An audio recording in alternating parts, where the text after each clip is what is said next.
حبیب صاحب، مولانا صاحب کے پاس تین راستے ہیں، یا تو وہ اکیلے اپنی یہ جو ایک مزاحمتی تحریک کو لے کر چل رہے ہیں وہ چلیں، یا پھر وہ پی ٹی آئی کے ساتھ معاملات کو کچھ آگے بڑھا لیں، یا پھر وہ رجوع کر لیں اسی پی ڈی ایم کے ساتھ جس کے وہ سربراہ ماضی میں بھی رہے ہیں۔ کیا لگ رہا ہے آپ کو مولانا صاحب کس طرف جائیں گے؟ دیکھیے، جہاں تک مولانا کا تعلق ہے تو مولانا، یہ تو میں آپ کو بات بتا رہا ہوں کہ حکومت کا حصہ نہیں بن رہے ایز آف ٹوڈے۔ اچھا، ٹھیک ہے،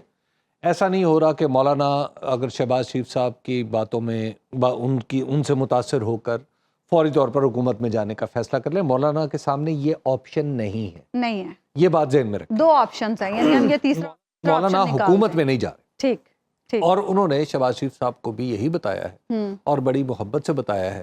کہ جناب آپ ہمارے دوست ہیں اور ہماری بڑی پرانی دوستی ہے، لیکن آج کل آپ کے چونکہ اور بھی دوست ہیں تو آپ ان دوستوں کے ساتھ اپنی دوستی کے تقاضے نبھائیں۔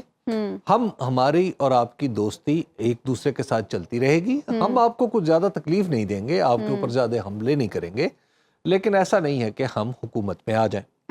اچھا، اس سے پہلے محسن نقوی صاحب بھی، میں یہی پوچھنا چاہ رہی تھی کہ محسن نقوی صاحب سے کیا کہا ہے؟ دیکھیے محسن نقوی صاحب بھی، پہلے تو آپ اس صورتحال کو سمجھ لیجئے کہ محسن نقوی صاحب ہوں یا شہباز شریف صاحب، یہ دونوں ایک ہی بلب کی روشنی کی مختلف کرنیں۔ اچھا، ٹھیک ہے نا؟ تو ایسا آپ سمجھیں کہ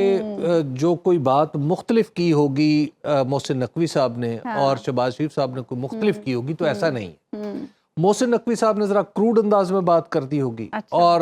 شہباز شریف صاحب نے، میں ایک ذرا بات کر رہا ہوں، تو شہباز شریف صاحب نے ذرا کچھ بہتر انداز میں کچھ بات کر دی ہوگی۔ اچھا، آپ محسن نقوی صاحب سے ایسا گمان کیوں کر رہے ہیں کہ اس کی وجہ کہ ان کا سیاسی تجربہ ہی نہیں ہے نا، ان کو اندازہ ہی نہیں ہے۔ ان کا دعویٰ یہ ہے کہ وہ 25 سال سے مولانا کو جانتے ہیں۔ مولانا جب انہوں نے یہ دعویٰ کیا تو مولانا نے اپنے ارد گرد کے لوگوں سے پوچھا کہ یہ 25 سال والی کیا بات ہے؟ تو خیر باقی اب سب ہنس پڑے اس بات پہ، جس طرح آپ ہنس پڑی تو وہ بات آئی گئی ہوگی، لیکن ظاہر ہے اب کوئی اگر کہے وزیر داخلہ بھی ہو، نہیں اب دیکھیے جب کوئی شخص یکا یک اٹھے، پہلے وہ پنجاب کے سب سے بڑے صوبے کا چیف منسٹر لگے، آیا ہو 70 دن کے لیے، سال سے زیادہ عرصہ گزار جائے، پھر وہ الیکشن لڑے، ایک ایسا الیکشن جس میں وہ نگران وزیر اعلیٰ ہے اور پی سی بی کا چیئرمین بن جائے، اور پھر بغیر کسی تگ دو کے وہ وزیر داخلہ بن جائے اور پھر سینٹر بھی بن جائے، تو ایسا شخص جو بھی کہے پاکستان کے ماحول کے مطابق اس پہ یقین کر لینا چاہیے۔ اچھا ٹھیک ہے، تو مولانا فضل الرحمان چونکہ مسرت پسند آدمی ہے تو انہوں نے 25 سال والی بات پہ یقین کر لیا کہ اچھا چلو 25 سال سے تم ہمارے واقف ہو تو ٹھیک ہے۔ ایک تو یہ بات، دوسری انہوں نے جو پی ٹی آئی کے ساتھ جو مولانا کا معاملہ ہے نا، ایک تو یہ بات سمجھ لیجئے کہ محسن نقوی صاحب کسی کے تار شمار میں نہیں، ٹھیک ہے، وہ بس آئیں گے جائیں گے پھر آئیں گے، ٹھیک ہے، وہ مولانا ان کو سیریسلی نہیں لیں گے، ٹھیک ہے۔ اچھا، شہباز شریف صاحب کو البتہ وہ سیریسلی لے رہے۔ اب جو بات آ گئی پی ٹی آئی سے، پی ٹی آئی کے حوالے سے مولانا فضل الرحمان کو یہ پرابلم ہے کہ ان کا ابھی الٹا سیدھا پتہ نہیں چل رہا، ٹھیک ہے۔ کبھی پتہ چلتا ہے کہ یہ 3 بندے جو ہیں وہ کمیٹی کے ممبر ہیں، اور کبھی پتہ چلتا ہے کہ 3 کے ساتھ یہ جو 2 اور ہیں یہ بھی گفتگو میں شامل ہو گئے۔ اچھا، پھر کنفیوژن ہے، پھر طریقہ کار یہ ہے، اس طرح ہو رہا ہے کہ پہلے اگر مولانا کوئی بات کرتے ہیں تو وہ اسد قیصر صاحب تک جاتی ہے، اسد قیصر صاحب اس کو عمر ایوب تک لے کے جاتے ہیں، عمر ایوب صاحب پھر